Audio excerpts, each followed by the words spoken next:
మన భారత ప్రధాని శ్రీ గౌరవనీయులు శ్రీ నరేంద్ర మోదీ గారికి స్వాగతం సుస్వాగతం. జహీరాబాద్ మెదక్ పార్లమెంట్ల కోసం గెలిపించడానికి మనందరికీ కలవడానికి వచ్చినటువంటి మన గౌరవ ప్రధాని మంత్రి నరేంద్ర మోదీ గారికి హృదయపూర్వకంగా స్వాగతం సుస్వాగతం. మన అభ్యర్థులు కిషన్ రెడ్డి గారు రాష్ట్ర అధ్యక్షులు, అలాగే భీమరావు బస్వంతరావు పాటిల్ గారు, రఘునందన్ రావు గారు మన పెద్దలు నరేంద్ర మోదీ గారికి సన్మానం చేయాల్సిందిగా కోరుతున్నాను.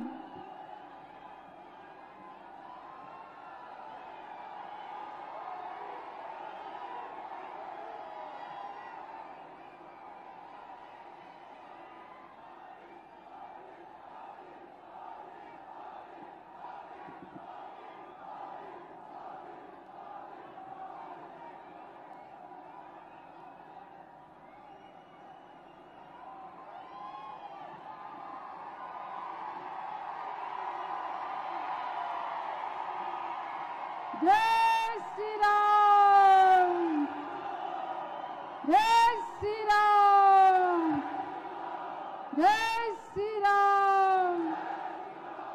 భారత్ మాతా కీ.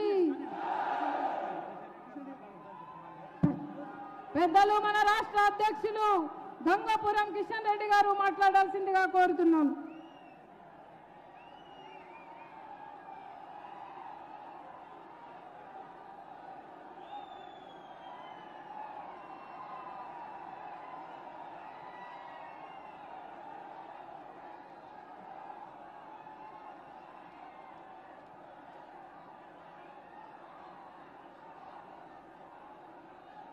భారత్ మాతాకి. ఈనాటి కార్యక్రమానికి ముఖ్య అతిథులుగా వచ్చినటువంటి మన ప్రియతమ ప్రధానమంత్రి గౌరవ నరేంద్ర మోడీ గారు, వేదిక మీద ఉన్నటువంటి ఇతర పెద్దలు, ఈ కార్యక్రమానికి వచ్చినటువంటి సోదరి సోదరుమణులు, ఈ యొక్క జహీరాబాద్ మెదక్ పార్లమెంటు నియోజకవర్గాల నుంచి పెద్ద సంఖ్యలో వచ్చినటువంటి మీ అందరికి కూడా నేను శిరస్సు వంచి నమస్కరిస్తా ఉన్నాను. మనకందరికీ తెలుసు, ఈరోజు తెలంగాణ రాష్ట్రంలో భారతీయ జనతా పార్టీ వచ్చేటువంటి పార్లమెంట్ ఎన్నికల్లో మే 13 జరిగినటువంటి ఎన్నికల్లో అత్యధికమైనటువంటి స్థానాలు భారతీయ జనతా పార్టీ గెలవబోతా ఉంది. ఈరోజు భారతీయ జనతా పార్టీ తెలంగాణ చరిత్రలో వచ్చేటువంటి పార్లమెంట్ ఎన్నికల్లో 17 సీట్లు గెలవడం కోసం అన్ని రకాలుగా ఈరోజు ప్రయత్నం చేస్తా ఉన్నాం. ఏ గ్రామానికి వెళ్ళినా, ఏ ఊరికి వెళ్ళినా, ఏ పట్టణానికి వెళ్ళినా, ఏ ఇంటికి వెళ్ళినా ఒకటే చర్చ. మేము గత ఎన్నికల్లో కాంగ్రెస్ కేసు ఉండొచ్చు, బీఆర్ఎస్ కేసు ఉండొచ్చు, ఇంకో పార్టీ కేసు ఉండొచ్చు, కానీ ఎన్నికల్లో మాత్రము మేము ఒక నరేంద్ర మోడీ గారికే వేస్తాము, భారతీయ జనతా పార్టీకే వేస్తాము. మాకు ఈ రోజు రాజకీయాలు అవసరం లేదు. మాకు దేశం ముఖ్యము, మా దేశ భవిష్యత్తు ముఖ్యము, మా భవిష్యత్తు ముఖ్యము, మా పిల్లల భవిష్యత్తు ముఖ్యము. కాబట్టి గ్రామాలు కూడా ఈరోజు తీర్మానం చేసుకుంటున్నాయి. భారతీయ జనతా పార్టీ కార్యకర్తలు కాదు వాళ్ళు, సాధారణ రైతులు, రైతు కూలీలు, చేతి వృత్తుల వాళ్ళు, వివిధ కుల సంఘాల పెద్దలందరూ కూర్చొని ఈ గ్రామంలో వచ్చేటువంటి ఎన్నికల్లో మేము బీజేపీకే ఓటేస్తాము, మాకు నరేంద్ర మోడీ గారే ప్రధానమంత్రి కావాలని తీర్మానాలు చేసుకుంటున్నారు, నిర్ణయించుకుంటున్నారు. నేను అన్ని గ్రామాలను కోరుతా ఉన్నాను, అన్ని గ్రామాల్లో ఉన్నటువంటి రైతులను కోరుతా ఉన్నాను, అన్ని గ్రామాల్లో ఉన్నటువంటి యువకులను కోరుతా ఉన్నాను. మీ గ్రామాలలో కూడా తీర్మానాలు చేయండి. నరేంద్ర మోడీ గారి నాయకత్వంలో దేశ గౌరవం పెరుగుతా ఉంది. నరేంద్ర మోడీ గారి నాయకత్వంలో దేశం ముందుకెళ్తా ఉంది. నరేంద్ర మోడీ గారి నాయకత్వంలో మన భవిష్యత్తు బంగారు బాట కానున్నది. కాబట్టి అందుకే నేను ఈ సందర్భంగా కోరుతా ఉన్నాను, ఈరోజు కాంగ్రెస్ పార్టీకి, బీఆర్ఎస్ పార్టీకి భారతీయ జనతా పార్టీ బలపడతా ఉంటే వాళ్ళ గుండెల్లో రైళ్లు పరిగెడతా ఉన్నాయి, ముచ్చమంటలు పడతా ఉన్నాయి వాళ్లకు. అందుకే ఒకడంటాడు హైదరాబాద్ను యూటీ చేస్తారని, ఇంకోడంటారు ఢిల్లీలో హంగ్ వస్తారని, ఇంకో ఆయన అంటాడు వీళ్ళు రిజర్వేషన్ తీసేస్తారని. రేవంత్ రెడ్డి గారు మీరు ఆలోచన చేయాలి. మీ పార్టీ కారణంగా ఈ తెలంగాణ రాష్ట్రంలో బీసీలకు అన్యాయం జరుగుతూ ఉంది. ముస్లిం రిజర్వేషన్ కారణంగా బీసీలకు అన్యాయం జరుగుతూ ఉంది. హైదరాబాద్లో 150 మున్సిపల్ కార్పొరేషన్ సీట్లుంటే 33% 50 సీట్లు బీసీలకు రిజర్వ్ చేయడం జరిగింది. కానీ 50 సీట్లలో 31 సీట్లు నాని బీసీ గెలిచారు. మీ బీఆర్ఎస్ కారణంగా, మీ కాంగ్రెస్ పార్టీ కారణంగా. మీరు తోడు దొంగలు.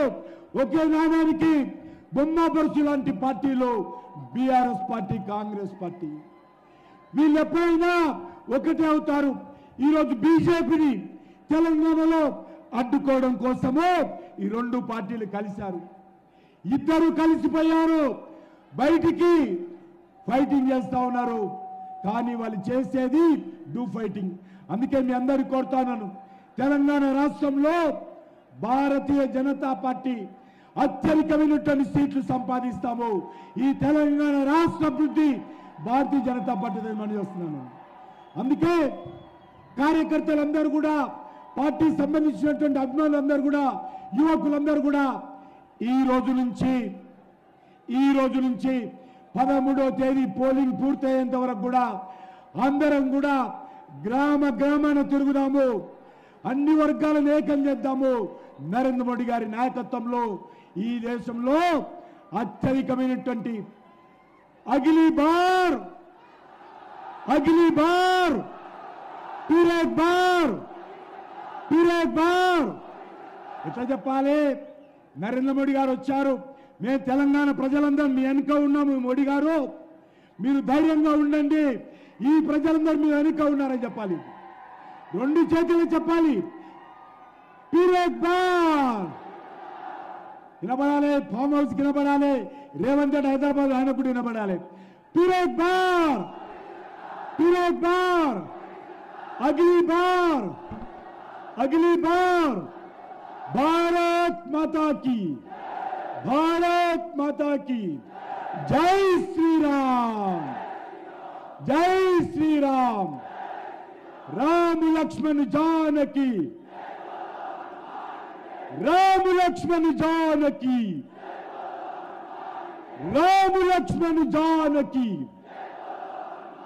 नरेंद्र मोदी गारी नायकत्वम कमलम पुव्वु गुर्तुके भारतीय जनता पार्टी भारत माता की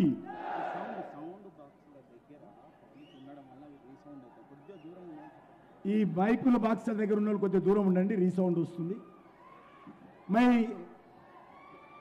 आदरणीय प्रधानमंत्री जी से अनुरोध करता हूं, प्रार्थना करता हूं, ये जहीराबाद पार्लियामेंट के और मेदक पार्लियामेंट के गांव से आए हुए इस नौजवानों को मार्गदर्शन करने के लिए आदरणीय प्रधानमंत्री जी से मैं प्रार्थना करता हूं.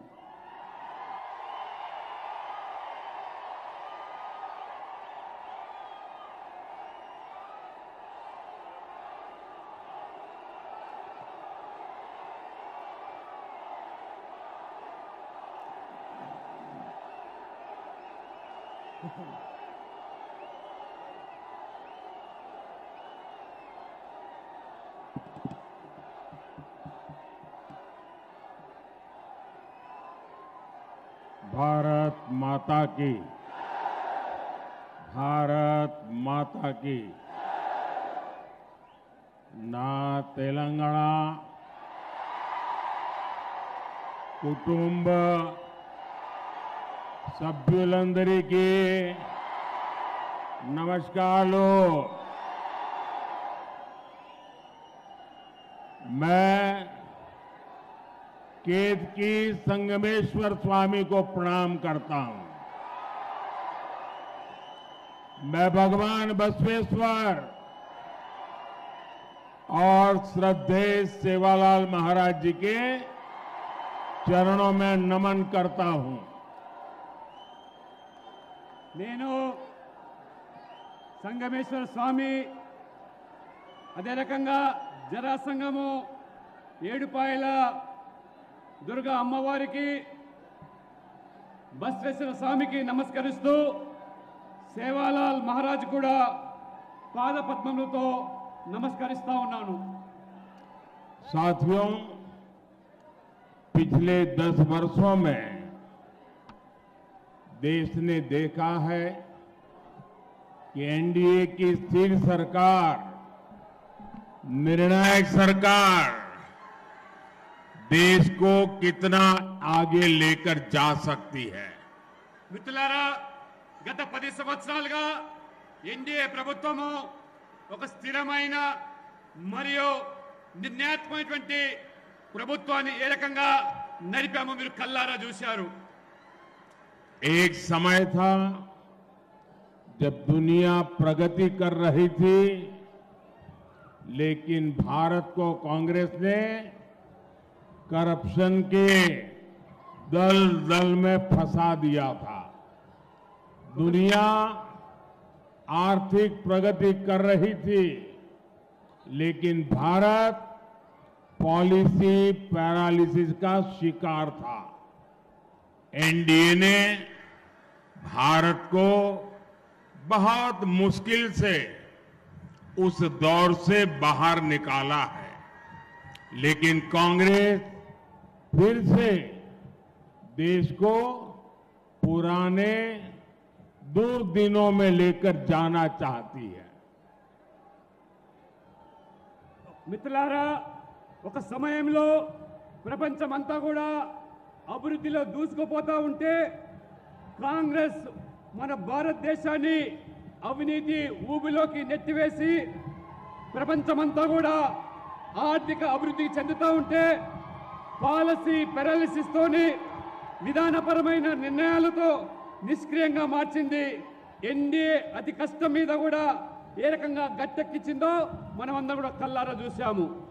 साथियों, कांग्रेस कहीं भी हो, उसकी पॉलिटिक्स के 5 निशान होते हैं। उसके पंजे जैसे 5 निशान है। पहला, झूठे नारे, झूठे वादे। दूसरा, वोट बैंक की राजनीति।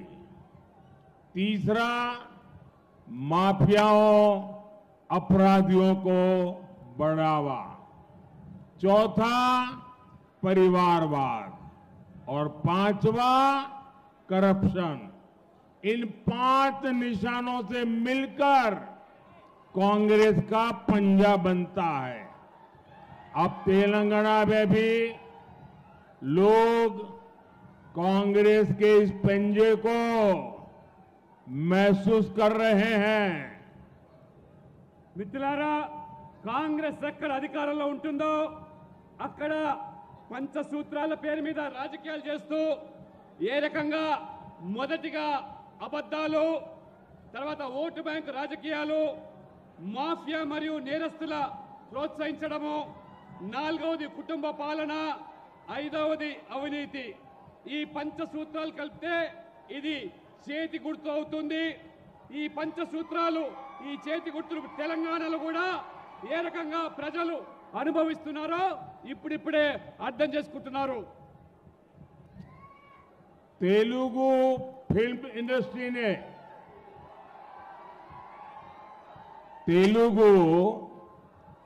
इंडस्ट्री ने भारत को ट्रिपल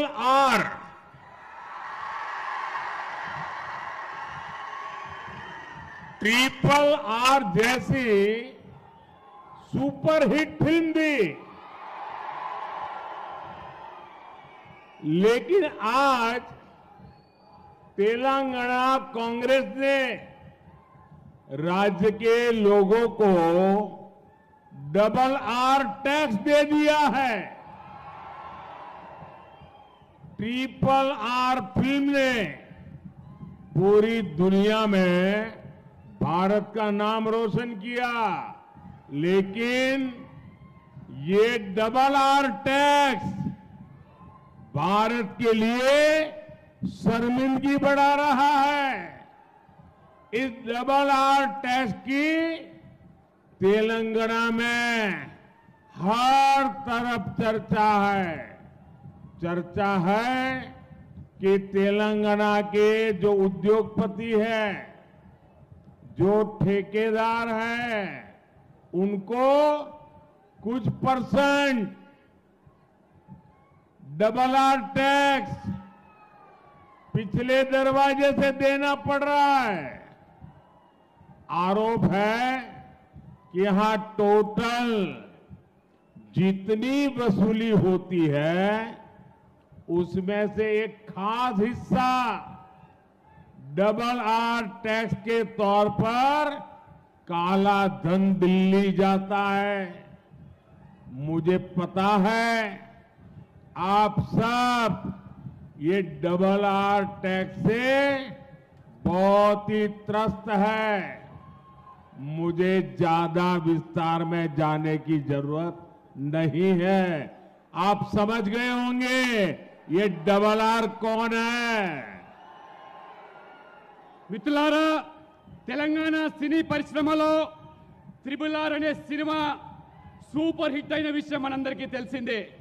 కానీ ఈరోజు తెలంగాణలో అంతకుముందు ఈరోజు డబుల్ ఆర్ ట్యాక్స్ పేరు మీద ఈరోజు పెద్ద ఎత్తున కూడా తెలంగాణలో చర్చ జరుగుతూ ఉన్నది. ప్రపంచమంతా కూడా గర్వపడితే త్రిబుల్ ఆర్ సినిమా వల్ల ఇప్పుడు మన దేశం సిగ్గుపడుతున్నది తెలంగాణలోని డబుల్ ఆర్ ట్యాక్స్ వల్ల. అందుకనే ఈరోజు డబుల్ ఆర్ ట్యాక్స్ ద్వారా ఏ పారిశ్రామికవేత్తల ద్వారా పెద్ద ఎత్తున ఈరోజు ఆ ట్యాక్స్ మీద వసూలు చేస్తున్నారో అందులో పెద్ద ఎత్తున ఇవాళ ఢిల్లీకి ఆ నల్లధనాన్ని కప్పం కడుతూ ఉన్నారు ఈ తెలంగాణలోని ఈ అధికారులు. కాబట్టి ఈ యొక్క డబుల్ ఆర్ ట్యాక్స్ వల్ల విసిగిపోయిన తెలంగాణ ప్రజలు, మరి నేను ఎక్కువగా చెప్పదలుచుకోలేదు, ఈ డబుల్ ఆర్ ట్యాక్స్ ఎవరు వసూలు చేస్తున్నారో, ఎవరికి కప్పం కడుతున్నారో మీరు అర్థం చేసుకోవాల్సిందిగా మిమ్మల్ని నేను కోరుతా ఉన్నాను. भाइयों बहनों, अगर आपने ये डबल आर टैक्स पर लगाम नहीं लगाई तो ये 5 साल में आपको ऐसा बर्बाद कर देगा, ऐसा बर्बाद कर देगा, तेलंगाना फिर खुदा खड़ा नहीं हो पाएगा। पहले टीआरएस बीआरएस ने तेलंगाना को बर्बाद कर दिया, अब ये डबल आर वो भी बर्बाद करेगा। और इसलिए उसको लगाम लगाने के लिए इस बार तेलंगाना से सभी भाजपा को जिता करके दिल्ली भेजो तो वो डरेगा और लगाम रहेगी। మిత్రులారా, ఈ ప్రభుత్వం ఏదైతే కొత్త పంత ఎంచుకున్నదో డబుల్ ఆర్ ట్యాక్స్ పేరు మీద తెలంగాణను దోచుకుంటున్నది కాబట్టి తెలంగాణ పూర్తిగా వినాశనమయ్యే ప్రమాదం ఏర్పడుతున్నది. గతంలో బీఆర్ఎస్ కూడా ఏ రకంగా అవినీతికి పాల్పడి రాష్ట్రాన్ని దోచుకున్నదో, బీఆర్ఎస్ కాంగ్రెస్ ఇద్దరు తోడు దొంగలే, ఒక గూటి పక్షులే. కాబట్టి ఈ తెలంగాణ ప్రజలు విముక్తి కావాలంటే బీజేపీని గెలిపించాలి. త్వరలో తెలంగాణలో పెద్ద ఎత్తున బీజేపీ అభ్యర్థులను గెలిపించి తెలంగాణను ఆదుకోవాల్సిందిగా మీతో నేను విజ్ఞప్తి చేస్తా ఉన్నాను.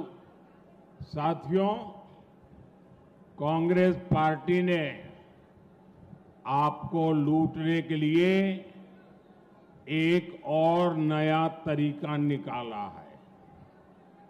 अगर कांग्रेस सरकार बनी तो ये लोग इनहेरिटेंस टैक्स लाने की बात कर रहे हैं, यानी आपकी जीवन भर की कमाई, आपने जो बचा करके रखा है, जिंदगी भर मेहनत करके जो कमाया है, और आपकी इच्छा है कि मरने के बाद ये आपकी संपत्ति, आपने जो कमाया है वो आपके संतानों को मिले।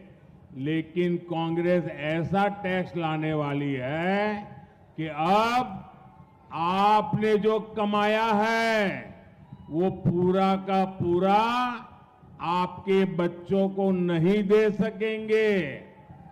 आधे से ज्यादा 55% ये कांग्रेस ने वसूल करने की योजना बना ली है। आपको कांग्रेस के इन खतरनाक इरादों से सावधान रहना है।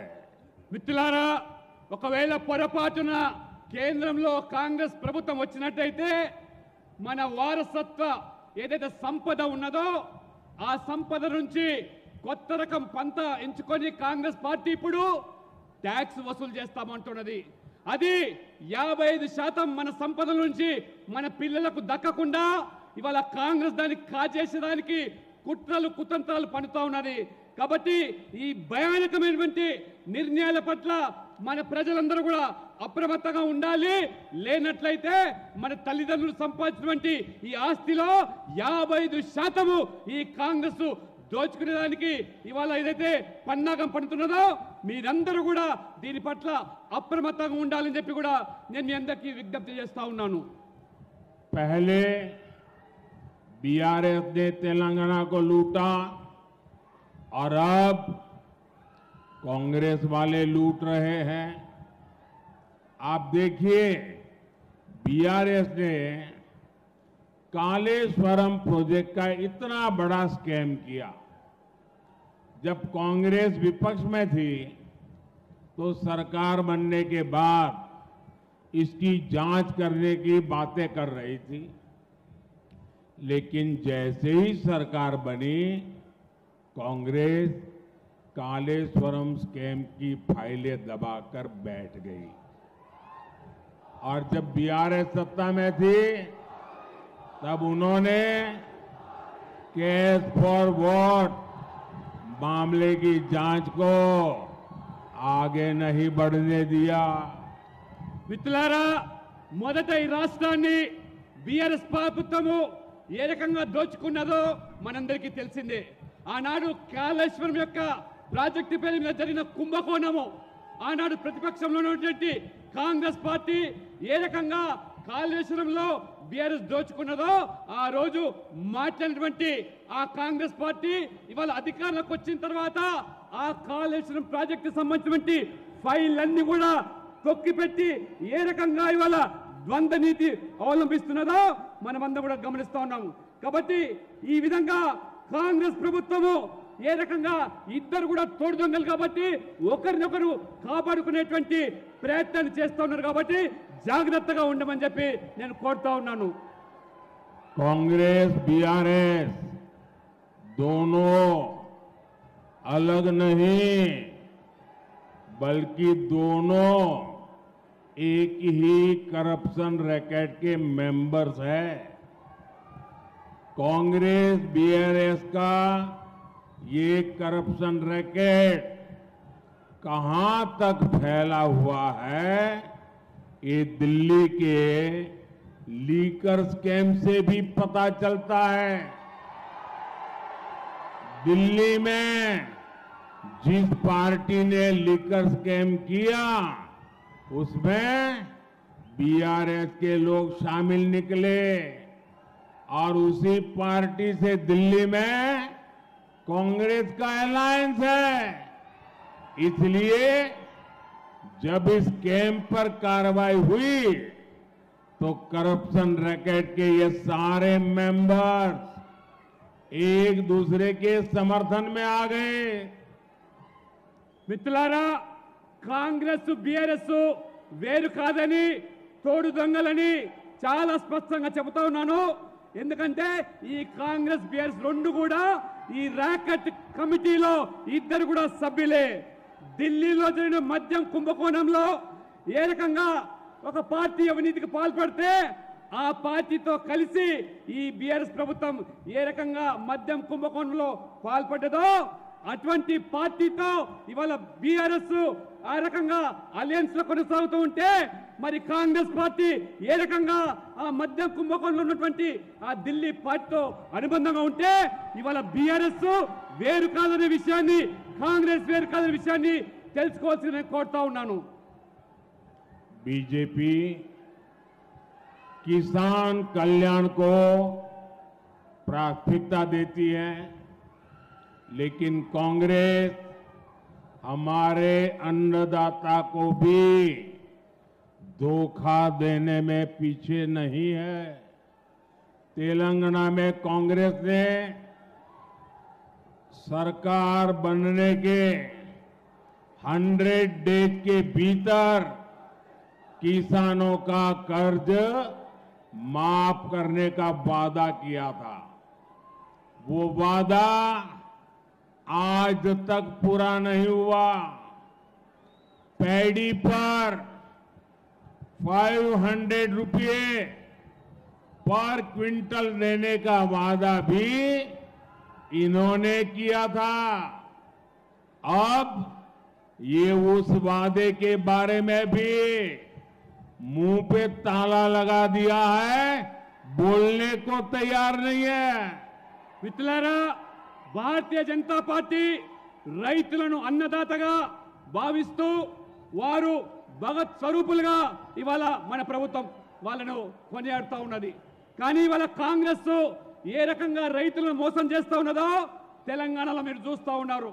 ఎన్నికల ముందు రైతుల యొక్క 2 లక్షల రుణాన్ని మాఫీ చేస్తామని 100 రోజుల్లో పూర్తి చేస్తామని చెప్పారు. కానీ వాళ్ళ 100 రోజులు పూర్తయిపోయింది. రైతులు ఈ రకంగా మాఫీ చేయకుండా రుణాన్ని మోసం చేస్తున్నారు మనం చూస్తున్నాం. వరి మీద 500 బోనస్ ప్రకటిస్తామని చెప్పినటువంటి ఈ కాంగ్రెస్ ప్రభుత్వము రేవంత్ రెడ్డి గారు ఇవాళ 100 రోజులు గడువు అయిపోయింది. ఇవాళ 500 బోనస్ ఇవ్వకుండా ఏ రకంగా ఇవాళ మోసం చేస్తుందో గమనించాల్సిందిగా మిమ్మల్ని కోరుతా ఉన్నాను. साथियों, कांग्रेस को ताकत गरीब को गरीब बनाए रखने से मिलती है। तेलंगाना के मेरे नौजवान साथियों, आपका प्यार इतना है, आपका उत्साह इतना है,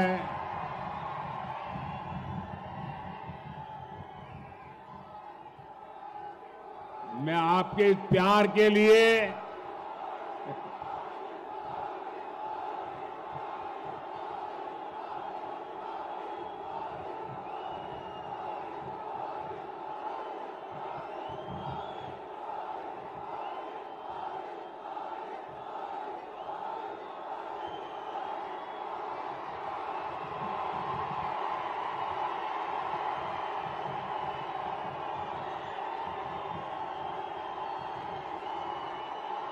साथियों,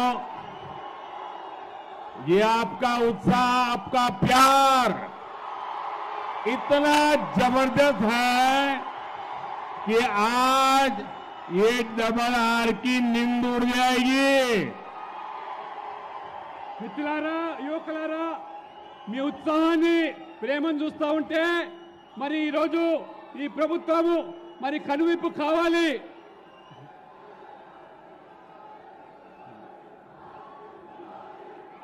साथियों, कांग्रेस को ताकत गरीब को गरीब बनाए रखने से मिलती है। इसलिए गरीब, दलित, पिछड़ा और आदिवासी हो या देश की महिलाएं हो, कांग्रेस ने कभी उन्हें आगे बढ़ने नहीं दिया। कांग्रेस राज में नारी शक्ति ने जन्म से लेकर जीवन तक हर जगह तकलीफ उठाई है। बेटी पैदा होती थी तो उसकी पढ़ाई सबसे कठिन चुनौती होती थी। स्कूलों में शौचालय न होने से बेटियों को स्कूल बीच में ही छोड़ना पड़ता था और इसलिए हमने बेटी बचाओ बेटी पढ़ाओ अभियान शुरू किया और स्कूल में बेटी के लिए अलग टॉयलेट बनवाए। अब बेटियां भी शिक्षा में भी आगे बढ़ रही है। आज पीएम आवास में बनने वाले घर भी मुख्य रूप से महिलाओं के नाम पर ही दिए जा रहे हैं। మిత్రులారా, కాంగ్రెస్ పార్టీ ఎప్పుడు పేదలను పేదవాళ్ళుగానే మార్చడానికి ప్రయత్నం చేశారు. దళితులు, ఆదివాసీలు, వెనుకబడ్డ వర్గాలు, మహిళలు ఏ రకంగా వెనక్కి నెట్టేశారో, నిర్లక్ష్యం చేశారో మీరందరూ చూశారు.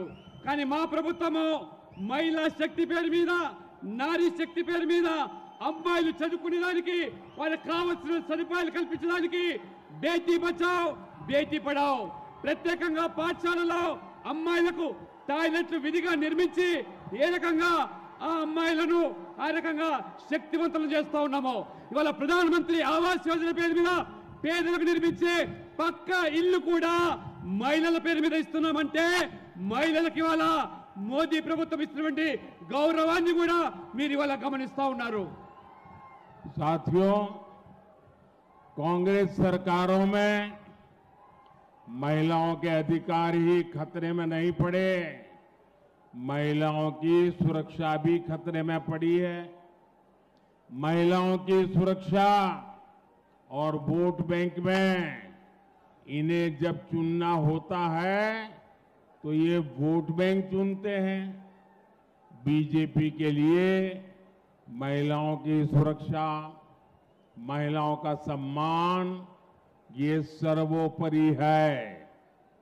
कोई भी व्यक्ति चाहे वो कितना भी बड़ा क्यों ना हो, अगर वो महिलाओं के सम्मान के साथ खिलवाड़ करता है तो उसे बख्शा नहीं जाना चाहिए। हमने इन 10 वर्षों में महिला सुरक्षा को लेकर कड़े कानून बनाए हैं। फांसी तक की सजा का कानून हमने बनाया है।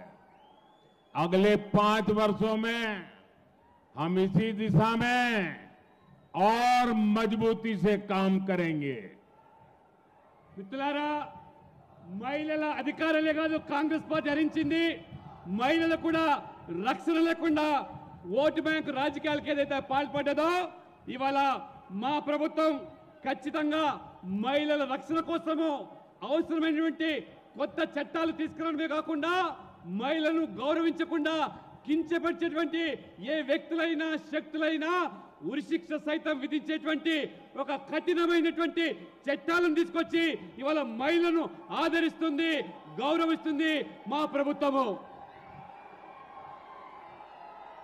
साथियों, जब एक सरकार मजबूत होती है,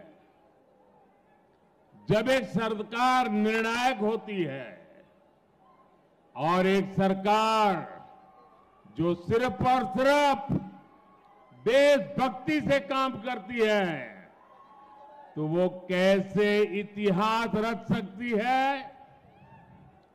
आप सब देख रहे हैं, अयोध्या में भव्य राम मंदिर इसका उदाहरण है। प्रभु राम मंदिर की प्रतीक्षा 500 वर्षों से थी। जो मंदिर आजादी के तुरंत बाद बनाया जाना चाहिए था, वो सपना आज दिल्ली में मजबूत सरकार होने के कारण आंखों के सामने पूरा हो गया। अब आप मुझे बताइए, ये अयोध्या में राम मंदिर बना कि नहीं बना? बना कि नहीं बना? किसने बनाया? किसने बनाया? किसने बनाया? ये अयोध्या का राम मंदिर मोदी ने नहीं बनाया है। ये अयोध्या का राम मंदिर आपके एक वोट के कारण बना है। आपके मजबूत वोट ने, देश में से जो मजबूत वोट मिला, हमें पूर्ण बहुमत मिला और इसके कारण ये भगवान राम का मंदिर बना। हमारे लिए एक एक वोट आपके सपनों को लेकर के आता है और हमारी एक एक पल आपके सपनों को संकल्प बनाने के लिए हम खपा देते हैं। साथियों, हमारे लिए तो आपका एक एक वोट सर्वोपरि है। हमारे लिए तो आपका सपना सर्वोपरि है। कांग्रेस के लिए उनका वोट बैंक ही सर्वोपरि है। जो कांग्रेस का वोट बैंक नहीं, उसकी आस्था कांग्रेस के लिए कोई मायने नहीं रखती। इसलिए यहां तेलंगाना में हमारे पर्व त्योहारों पर रोक लगाने की कोशिश हो रही है। हैदराबाद में राम नवमी की शोभा यात्रा तक पर प्रतिबंध लगाया जा रहा है ताकि वोट बैंक नाराज ना हो जाए। మిత్రులారా, ప్రభుత్వం పటిష్టంగా నిర్ణయాత్మకంగా ఉంటే దేశభక్తి ఏ రకంగా కొత్త చరిత్రను సృష్టిస్తామో మీరందరూ కూడా కళ్ళారా చూశారు. రాముడు జన్మించినటువంటి అయోధ్యలో భవ్యమైనటువంటి రామ మందిర నిర్మాణం అయిందంటే అది నిజంగా మీ అందరి యొక్క సమర్థతతోనే, మీ అందరి యొక్క సహకారంతోనే సాధ్యమైంది. స్వాతంత్రం పూర్వమే ఈ రామ మందిరం నిర్మాణం కావాల్సి ఉంది. కానీ ఢిల్లీలో పటిష్టమైన ప్రభుత్వం లేకపోవడం వల్ల అది సాధ్యం కాలేదు. మీరందరూ కూడా ఏమనుకుంటున్నారు? మోదీయే ఈ బ్రహ్మమైనటువంటి మందిరం కట్టారని మీరు అనుకుంటున్నారు. కాదు, మీరందరూ కూడా వేసిన ప్రతి ఓటు వల్ల ఒక పటిష్టమైనటువంటి, ఒక సమర్థమైనటువంటి ప్రభుత్వం ఏర్పడడం వల్లనే ఈ మందిరం సాధ్యమైంది. మీ యొక్క సహకారంతోనే ఈ మందిరం నిర్మాణమైంది. అందుకనే మీరు వేసే ప్రతి ఓటు మీ కలలను సాకారం చేయడానికి మేము ఉపయోగపడతాము తప్పితే మీ కలలు సాకారం చేయడానికి, మీ కన్న కలను కూడా నిజం కావాలంటే మా జీవితం అంతా కూడా ఈ దేశం కోసం దారపోశాము. కాబట్టి కాంగ్రెస్ ఏనాడు కూడా ఈ దేశం కోసం కాదు, ప్రతి ఓటు బ్యాంకు రాజకీయాలకు పాల్పడుతూ ఓటు కోసం పట్టపిస్తుంది తప్పితే మెజార్టీ ప్రజల యొక్క విశ్వాసాలకు భంగం కలిగే విధంగా ఏ రకమైనటువంటి ఓటు బ్యాంకు రాజకీయాలకు పాల్పడుతుందో ఇవాళ మనం తెలంగాణలో, హైదరాబాద్ లో చూస్తున్నాము. మన పండుగలు నిర్వహించుకోవాలంటే అనేక ఆంక్షలు, మన పండుగలు జరుపుకోవాలంటే అనేకమైన షరతులు. చివరికి హైదరాబాద్ లో భవ్యమైనటువంటి శ్రీరామ నవమి శోభయాత్ర జరపాలంటే కూడా ఈ ప్రభుత్వము ఎన్ని ఆంక్షలు విధించిందో, ఎన్ని రకాల వేధింపులకు చేసిందో కేవలము ఒక వర్గం వారి ఓట్ల కోసమనే విషయాన్ని మీరు తెలుసుకోవాల్సిగా నేను కోరుతా ఉన్నాను. साथियों, जब तेलंगाना संयुक्त आंध्र प्रदेश का हिस्सा था तब 2004 और 2009 में उस संयुक्त आंध्र ने कांग्रेस को रिकॉर्ड संख्या में एमपी एमएलए दिए थे।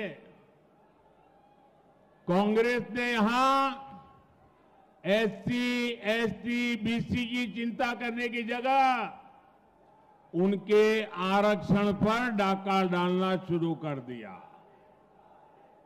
कांग्रेस ने तब के आंध्र प्रदेश को तुष्टीकरण की प्रयोगशाला बना दिया था। कांग्रेस ने बीसी के हक का आरक्षण उठाकर मुस्लिमों को दे दिया। మిత్రులారా, ఆంధ్రప్రదేశ్ ఉమ్మడి రాష్ట్రంలో 2004-2009లో రికార్డు స్థాయిలో ఎంపీలను గెలిపించారు. కానీ ఆ కాంగ్రెస్ పార్టీ గెలిచిన తర్వాత ఎస్సీ, ఎస్టీ, ఓబీసీల హక్కులను హరించడమే కాకుండా ఏ రకంగా వాళ్ళ అధికారాలను కాలరాసిందో మీరు కల్లారా చూశారు. ఆ రోజు కాంగ్రెస్ పార్టీ ఆంధ్రప్రదేశ్ ఒక ప్రయోగశాలగా మార్చి ఓబీసీల హక్కులను కాలరాసి ఓబీసీలో ఉన్న వాటాలను ముస్లింల కోసం ఏ రకంగా ఆ రిజర్వేషన్ కల్పించి ఓబీసీల యొక్క హక్కులను కాలరాశారు. కాబట్టి కేవలం ముస్లింల మెప్పు కోసము బీసీలను ఏ రకంగా వాళ్ళను ఇవాళ అధికారులకు కోసారో మీరు చూస్తున్నారు. కాబట్టి మీరు ఈ కాంగ్రెస్ యొక్క ద్వంద్వ నీతితో కూడా ఆలోచన చేయాల్సిగా నేను కోరుతా ఉన్నాను. भाइयों बहनों, आप मुझे बताइए, हमारे तेलंगाना में और हमारे इस इलाके में जो लिंगायत समाज के लोग हैं, जो मराठा समाज के लोग हैं, उसमें 26 कास्ट ऐसी है जो ओबीसी में जाने के लिए मांग कर रही है। लंबे अरसे से चर्चा चल रही है। ये कांग्रेस वालों को हमारे मराठी भाई बहन या हमारे लिंगायत भाई बहन इन 26 जातियों को ओबीसी बनाना मंजूर नहीं है, लेकिन मुसलमानों को रातों रात ओबीसी बना देते हैं।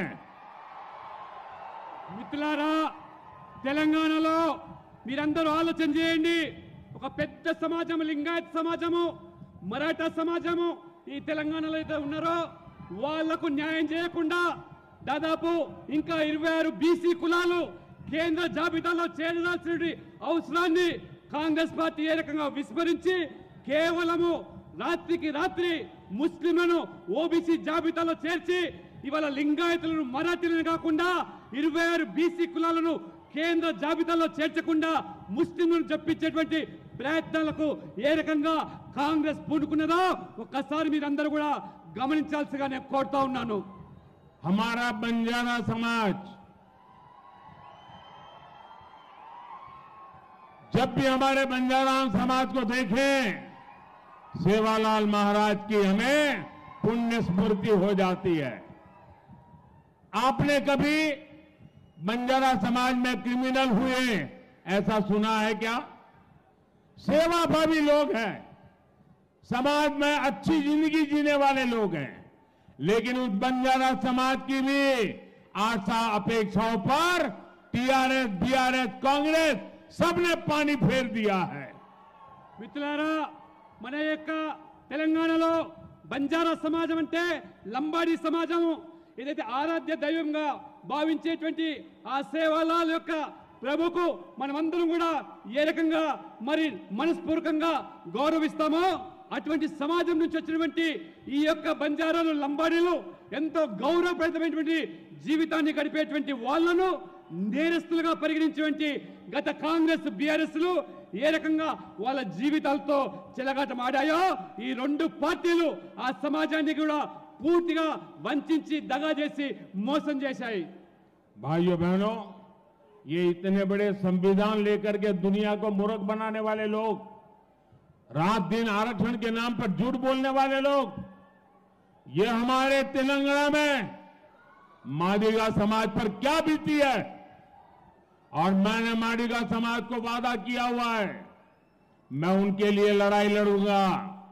और हमारे दलित भाई बहनों में जो वर्गीकरण की मांग है वो उनका हक है, उसको वो मानने को तैयार नहीं है।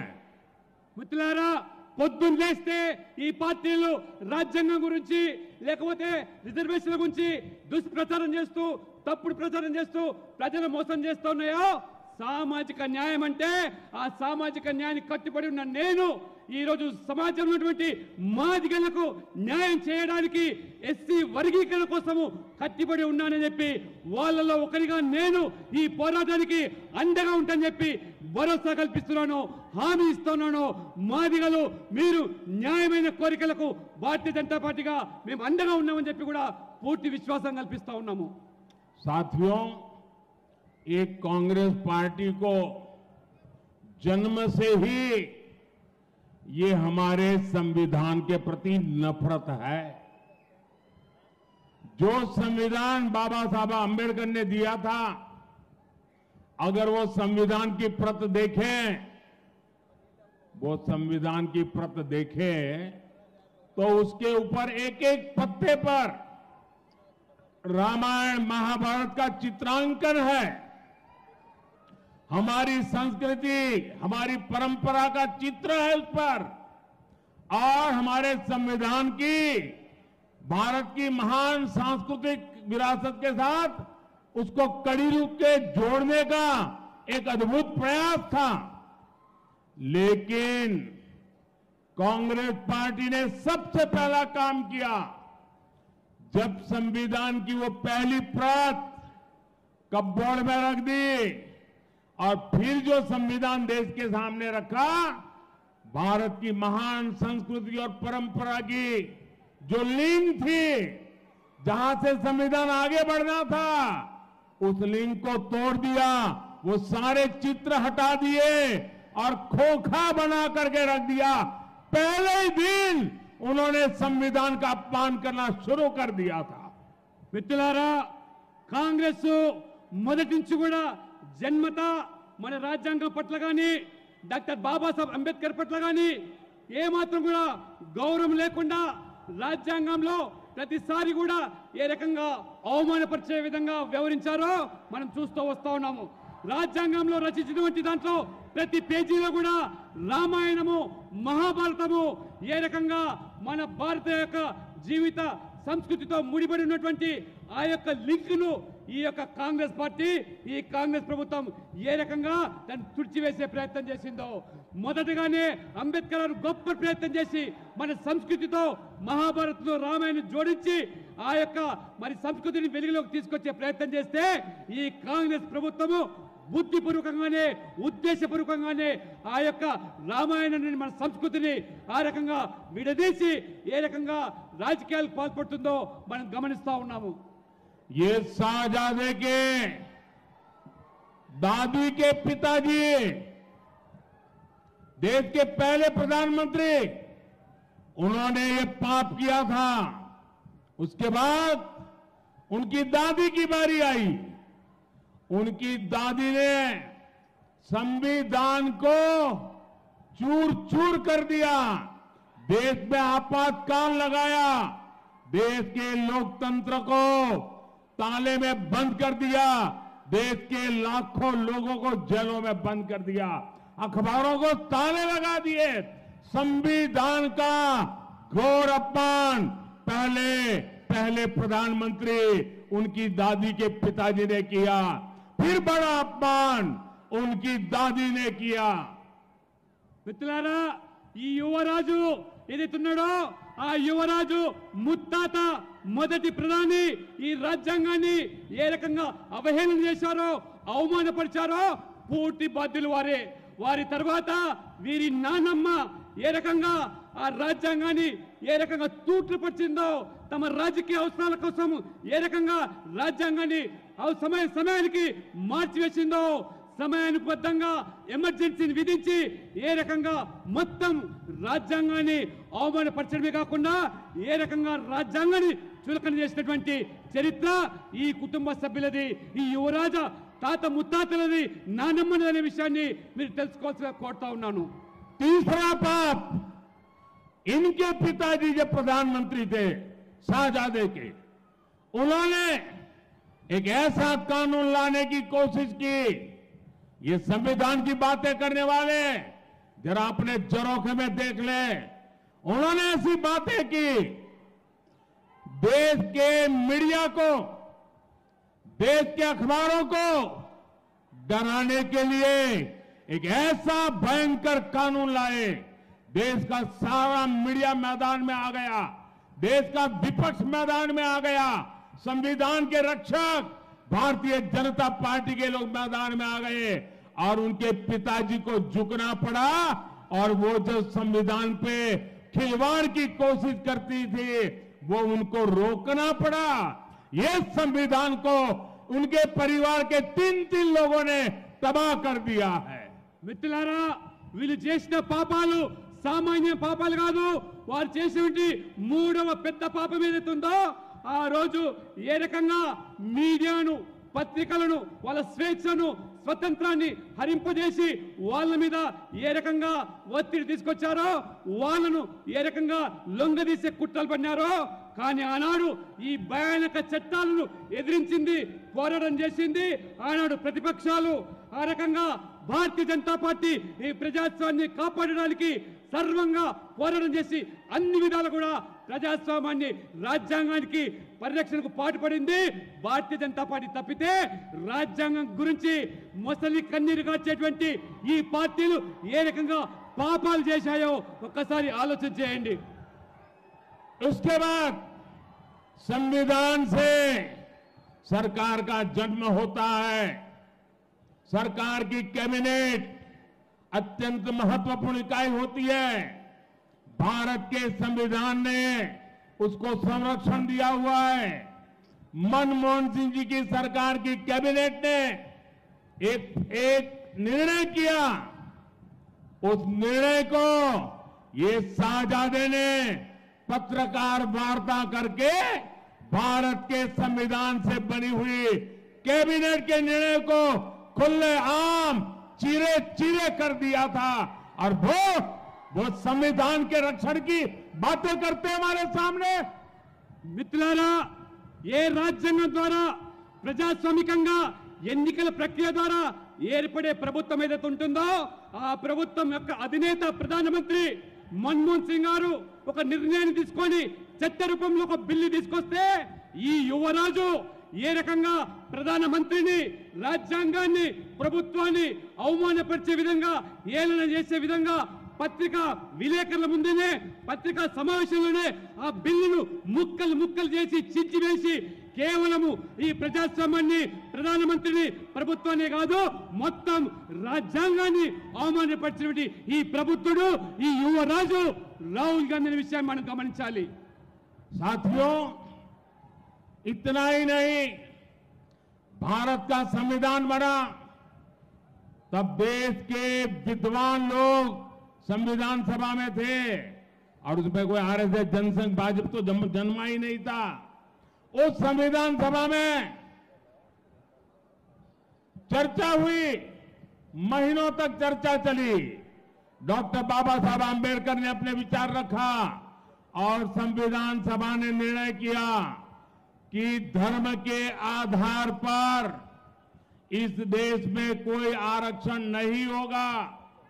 आरक्षण दलितों, आदिवासी, ओबीसी के लिए ही होगा, औरों के लिए नहीं होगा।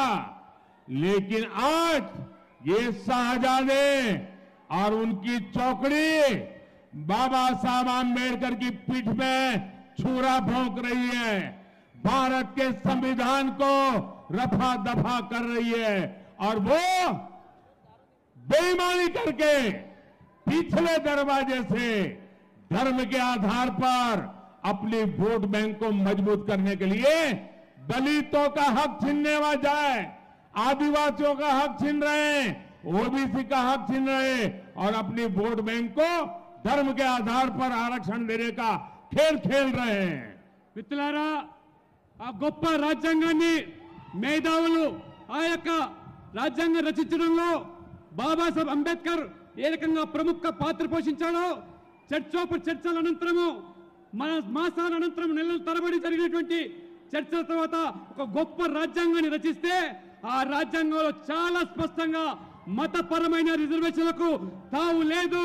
ఏదైనా సామాజికంగా వివక్షకు గురైనటువంటి ఎస్సీ, ఎస్టీ, బీసీలకు మాత్రమే రిజర్వేషన్ల సౌకర్యాన్ని కల్పిస్తే ఇవాళ ఈ యువరాజు కేవలం ఓటు బ్యాంక్ రాజకీయాల్లో భాగంగా ఈ ఎస్సీల, ఎస్టీల బీసీల హక్కులను కాలరాస్తూ వారి అధికారాలను ఏరక హరింపజేస్తూ దొడ్డిదారిన ఇవాళ మతపరమైన రిజర్వేషన్లు ప్రవేశపెట్టి మతాన్ని ఆధారంగా చేసుకొని రాజకీయాలు నడుపుతూ ఈ బీసీలను ఎస్టీలకు అన్యాయం చేస్తున్నటువంటి ఈ యొక్క పార్టీ ఓటు బ్యాంకు రాజకీయాలు పాల్పడుతూ రాజ్యాంగాన్ని సైతం కూడా అవమానపరుస్తున్నటువంటి పార్టీ ఈ కాంగ్రెస్ పార్టీ।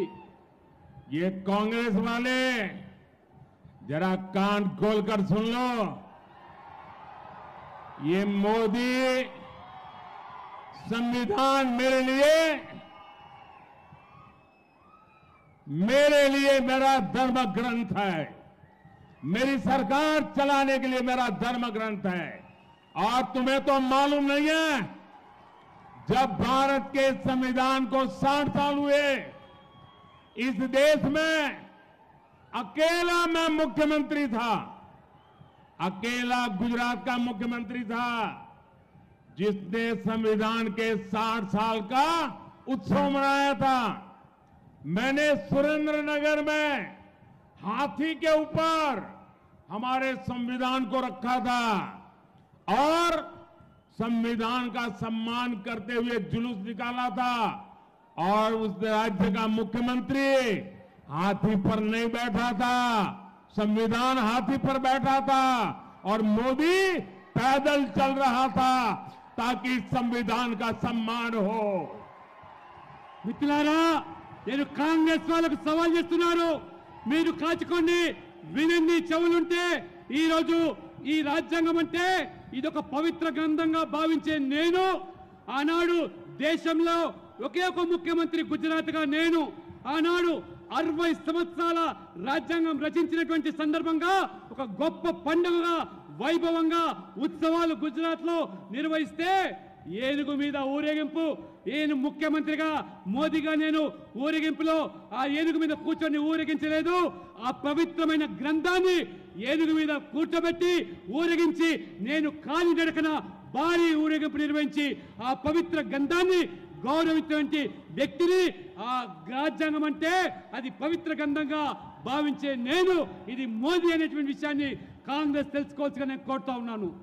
साथियों, मेरा समर्पण देश के संविधान के शब्दों के प्रति, देश की संविधान की भावनाओं के प्रति 2014 में देश ने मुझे चुन करके संसद में भेजा और जब मैं पहले दिन संसद में गया तो संविधान का प्रतिबिंब हमारे देश की संसद होती है और पहले ही जाकर के मैंने संसद के सामने सर झुकाया, अपना माथा टेका।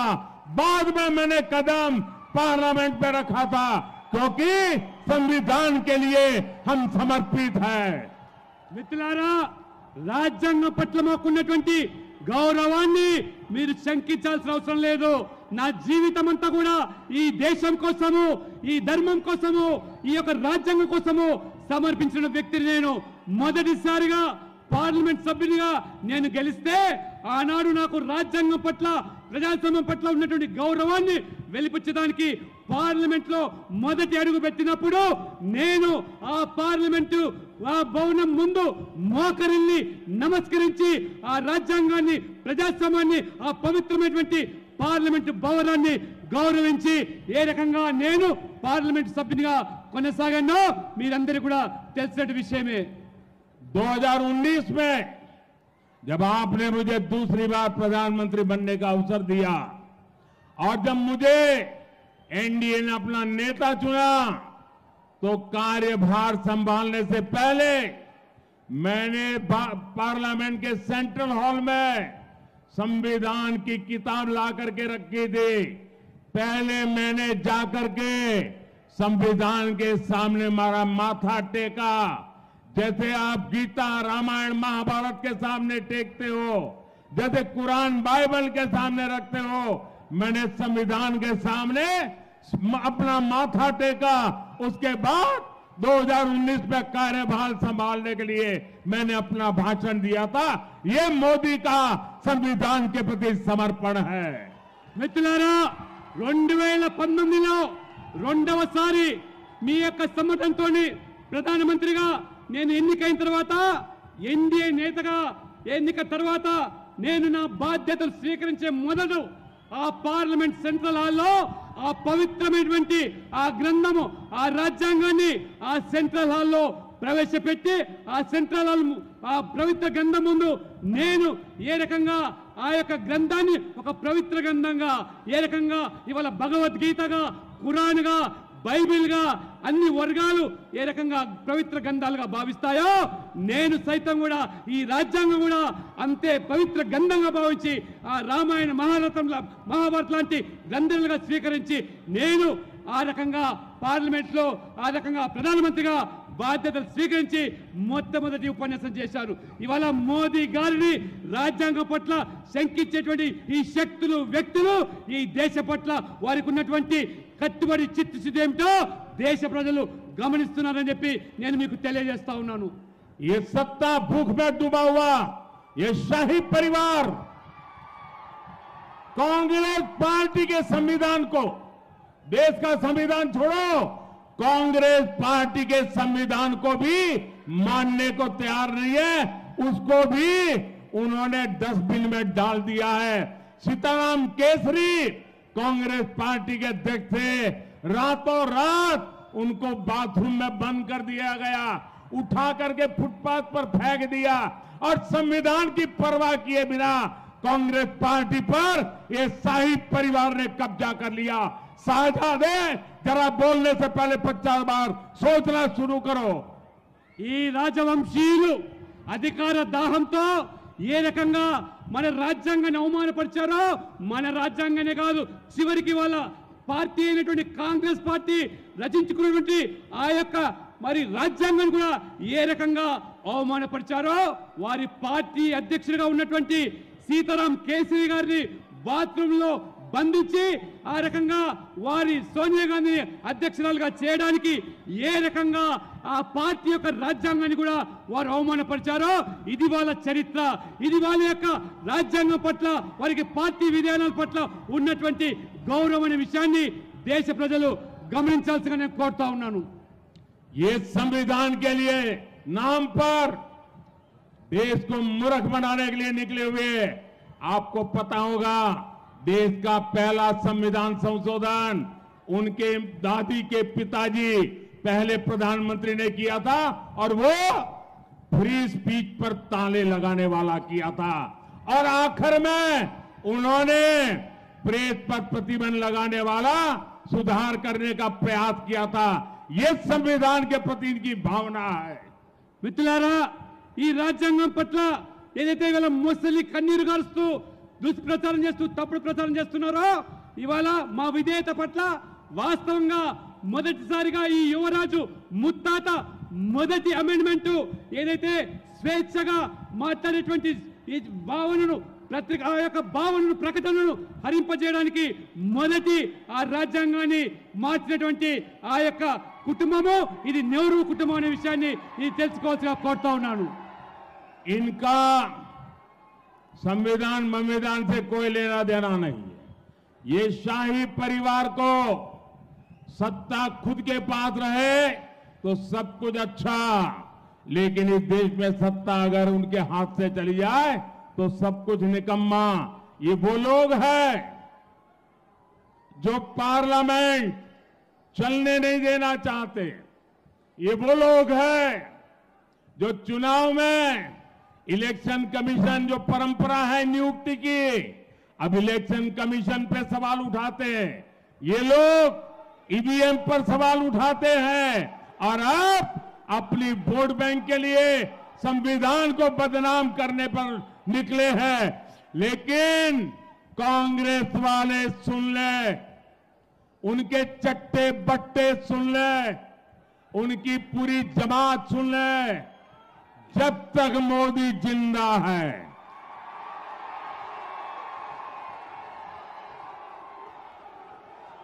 जब तक मोदी जिंदा है मैं संविधान का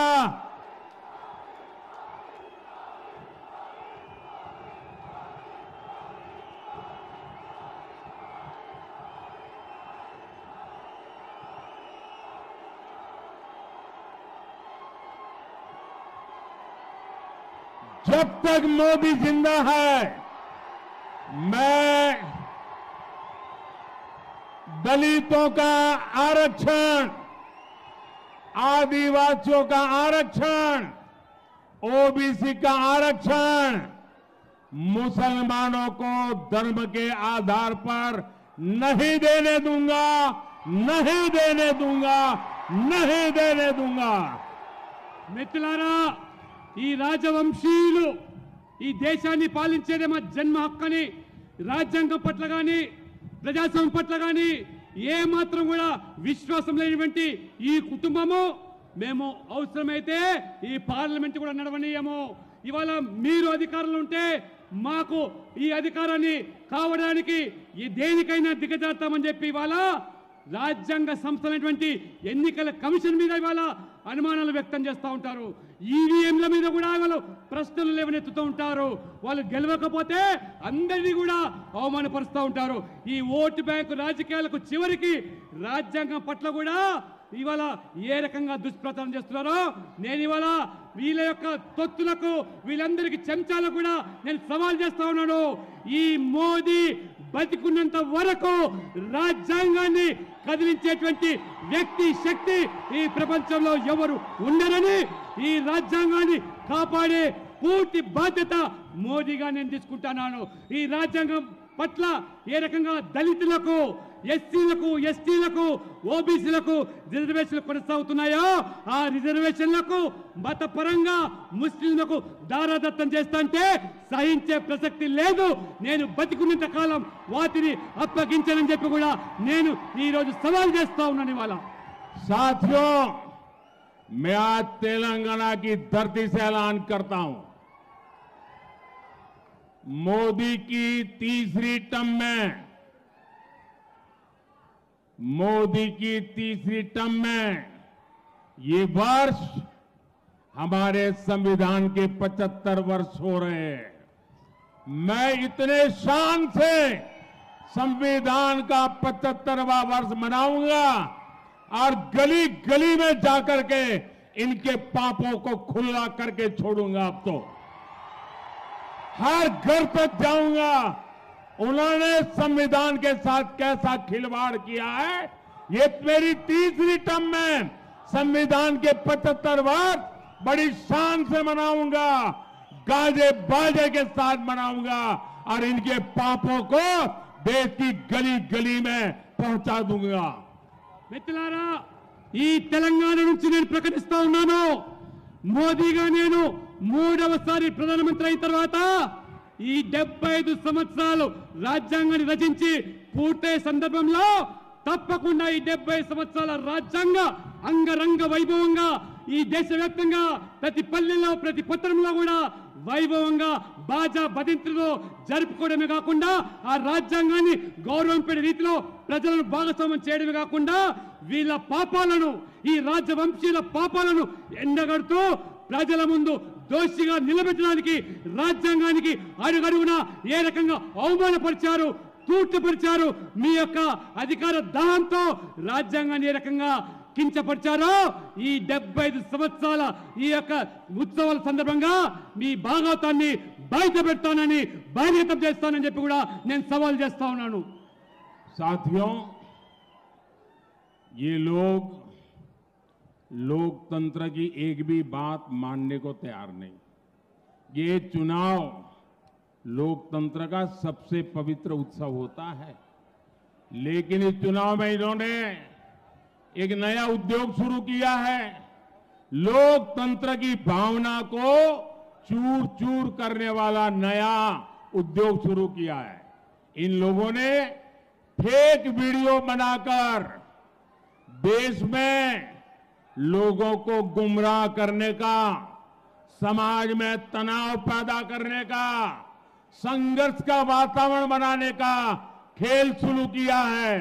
इसमें तेलंगाना कांग्रेस और खुद डबल आर का नाम सामने आ रहा है। आप मुझे बताइए, क्या संवैधानिक पद पर बैठे लोगों से ऐसी हरकत करने की उम्मीद कोई देशवासी कर सकता है क्या? మిత్రులారా, ఈ ప్రజాస్వామ్యంలో భాగంగా ఒక ఎన్నికల ప్రక్రియ, ఆ ఎన్నికల ప్రక్రియ ఒక పండుగ వాతావరణంలాగా ప్రజాస్వామ్యాన్ని జరుపుకునేటువంటి మన హక్కు, ప్రజాస్వామ్యం ఇచ్చినటువంటి మనకు స్వేచ్ఛ. అటువంటి ప్రజాస్వామ్యాన్ని ఇవాళ ఈ కాంగ్రెస్ నాయకులు అవమానపరిచే విధంగా వాళ్ళు ఓటమి ఛాయలో, ఓటమి నైరాశ్యంలో ఏ రకంగా దిగజారుతున్నారో, ఈ తెలంగాణలో ఒక ఫేక్ వీడియో సృష్టించి ఏ రకంగా ఈ సమాజాన్ని విచ్ఛిన్నం చేయడానికి కుట్రలు కుతంత్రాలు పండుతున్నారో, ఎన్నికల్లో గెలవలేమని చెప్పి ఏ రకమైనటువంటి దిగజారు చర్యలకు పాల్పడుతున్నారో తెలంగాణ కాంగ్రెస్ పార్టీ అదే రకంగా RRR గా ఇవాళ కొనసాగుతున్నటువంటి ఈ యొక్క రాజు ఈ తెలంగాణలో అత్యంత పవిత్రమైనటువంటి రాజ్యాంగ పదవిని అనుభవిస్తున్నటువంటి ముఖ్యమంత్రి చేసే పని అని చెప్పి తెలంగాణ సమాజం ఇవాళ ప్రశ్నిస్తున్నది. కాబట్టి ఖచ్చితంగా తెలంగాణ ప్రజలు దీన్ని ఎదుర్కోవడానికి ఎన్నికల ప్రక్రియ ద్వారా ప్రజాస్వామ్య ప్రక్రియ ద్వారా ముందుకు రావాల్సిందిగా మేము కోరుతా ఉన్నాము. साथियों, तेलंगाना और देश के विकास के लिए बीजेपी ही विकल्प है, बीजेपी ही संकल्प है. हमारी सरकार ने तेलंगाना के विकास के लिए लाखों करोड़ रुपए दिए हैं. इससे गरीब कल्याण के कार्यों में तेजी आई है. आज तेलंगाना में 4 वंदे भारत ट्रेन चल रही है. आज तेलंगाना के 40 रेलवे स्टेशन, 40 रेलवे स्टेशन का अमृत स्टेशन के रूप में विकास किया जा रहा है. इसमें हमारा जहीराबाद रेलवे स्टेशन भी शामिल है. हम मेडक, येलारेडी, बोधन, भैंसा मार्ग को नेशनल हाईवे घोषित करके उसका विकास करने जा रहे हैं. संगारेड्डी, नांदेड़, अकोला नेशनल हाईवे का काम भी पूरा हो गया है. इसे अंदोल, नारायणखेड़ और जुक्कल क्षेत्र में कनेक्टिविटी की अच्छी सुविधा मिलेगी. మిత్రులారా, తెలంగాణలో బీజేపీ మాత్రమే ప్రత్యామ్నాయము. ఇవాళ తెలంగాణ ప్రజలు బీజేపీ మీద ఉన్న విశ్వాసానికి అనుగుణంగా ఏ రకంగా తెలంగాణ అభివృద్ధికి బీజేపీ నిర్వచనమని ఇవాళ నేను స్పష్టం చేస్తా ఉన్నాను. ఇవాళ తెలంగాణకు 4 వందే భారత్ ఎక్స్ప్రెస్లు ఇవ్వడమే కాకుండా 40 రైల్వే స్టేషన్లు తెలంగాణలో ఈ ప్రభుత్వం ఇవ్వడమే కాకుండా ఇవాళ అమృత్ రైల్వే స్టేషన్లో భాగంగా ఇవాళ జైరాబాద్ రైల్వే స్టేషన్ కూడా అందులో ఇవాళ మోదీ ప్రభుత్వం ఇవాళ అభివృద్ధికి నాంది పలికింది. అంతేకాకుండా ఇవాళ మెదక్, ఎల్లారెడ్డి, బాన్స్వాడ, బోధన్, బైన్సా నేషనల్ హైవే జాతీయ రహదారి కూడా ఇవాళ పూర్తిగా ఈ ప్రభుత్వము ఇవాళ అభివృద్ధి చేస్తా ఉన్నది. సంగారెడ్డి, నాందేడ్, అకోలా ఆ రకంగా ఆ పని కూడా పూర్తి చేస్తా ఉన్నది. అదే కాకుండా అందోల్, నారాయణఖేడ్, జుక్కలి కూడా దాని కనెక్టివిటీ కోసం కూడా మార్గం సుగమనం చేస్తూ అభివృద్ధికి పెద్దపీట వేస్తూ జాతీయ రహదారులు కూడా ఏ రకంగా ఇవాళ ఈ ప్రభుత్వం పెద్ద ఎత్తున అభివృద్ధికి పాల్పడుతుందో ఇది వాస్తవం అని చెప్పి మీకు తెలియజేస్తా ఉన్నాను. भाई बहनों, बीजेपी के प्रयासों के बीच तेलंगाना में कांग्रेस केंद्र सरकार के कामों को रोकने में लगी हुई है. केंद्र सरकार ने देवी सरक्का और समक्का जनजातीय विश्वविद्यालय खोलने का फैसला किया, लेकिन राज्य सरकार जमीन नहीं दे रही है. मनोहराबाद, सिद्धपेट, सिरिसिल्ला, कोत्तापल्ली वहां रेल लाइन बनाने का काम भी यहां की राज्य सरकार रोक करके बैठी है. आप मुझे बताइए, जो कांग्रेस राजनीति के लिए तेलंगाना का विकास ठप करना चाहती है, उसे तेलंगाना से एक भी सांसद मिलना चाहिए क्या? మిత్రులారా, ఇవాళ భారతీయ జనతా పార్టీ కేంద్రంలో ప్రభుత్వము తెలంగాణకు అభివృద్ధికి పెద్దపీట వేస్తూ అన్ని రంగాల్లో కూడా సముచితమైనటువంటి భాగస్వామ్యం కల్పిస్తూ ఉంటే మన గిరిజనుల ఆదివాసుల ఆరాధ్య దైవము సమ్మక్క సారక్కల పేరు మీద ఆ యొక్క ట్రైబల్ యూనివర్సిటీకి మంజూరు చేస్తే ఈ రాష్ట్ర ప్రభుత్వం కనీసం భూమి ఇవ్వకుండా ఏ రకంగా అడ్డుపడుతున్నదో ఒకసారి మీరు గమనించాలి. మనోహరాబాదు, సిద్దిపేట, సిరిసిల్ల, కోటపల్లి రైల్వే లైన్ కూడా మంజూరు చేస్తే ఈ ప్రభుత్వం ఏ రకంగా అడ్డుపడుతున్నదో ఒకసారి మీరు ఆలోచన చేయండి. కేవలం ఇవాళ రాజకీయాల కోసము సంకుచితమైనటువంటి భావాలతో ఆలోచనతో తెలంగాణ అభివృద్ధిని ఈ ప్రభుత్వం ఏ రకంగా అడ్డుకుంటుందో, ఎన్ని విధాలుగా మేము లక్షల కోట్లు తెలంగాణకు ఇస్తా ఉంటే ఈ కాంగ్రెస్ పార్టీ ఈ యొక్క అభివృద్ధి నిరోధకులకు ఈ రాష్ట్రంలో ఒక్క పార్లమెంట్ సభ్యుడు కూడా గెలిపించాల్సిన అవసరం ఉందా అని చెప్పి నేను మిమ్మల్ని అడుగుతా ఉన్నాను.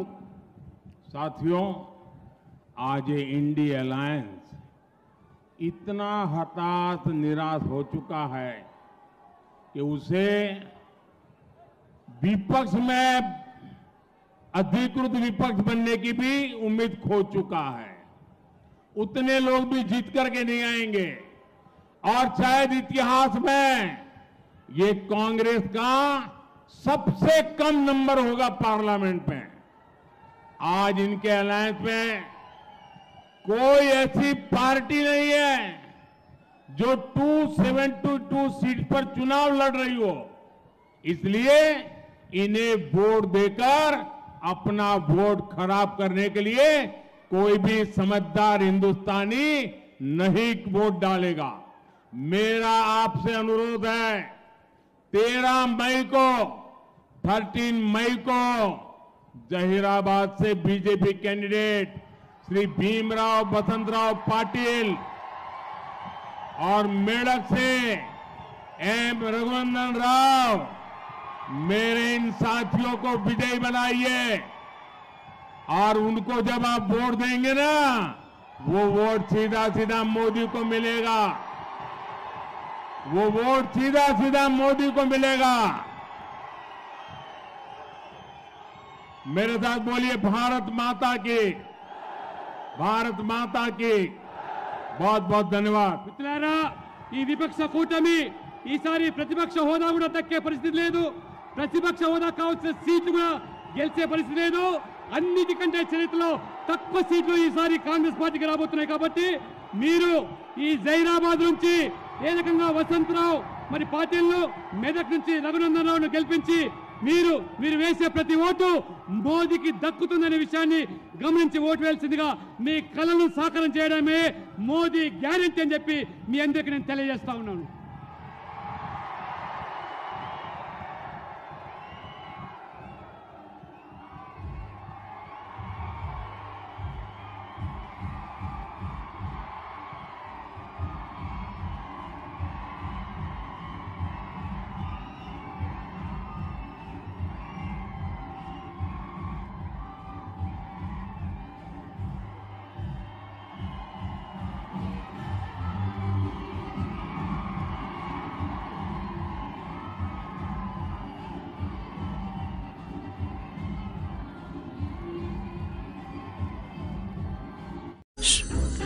இங்க நின்று என்ன யோசிக்கிற? எப்படி எடுக்கிறதுன்னு யோசிக்கிறேன். இப்படி எடுத்தா போச்சு.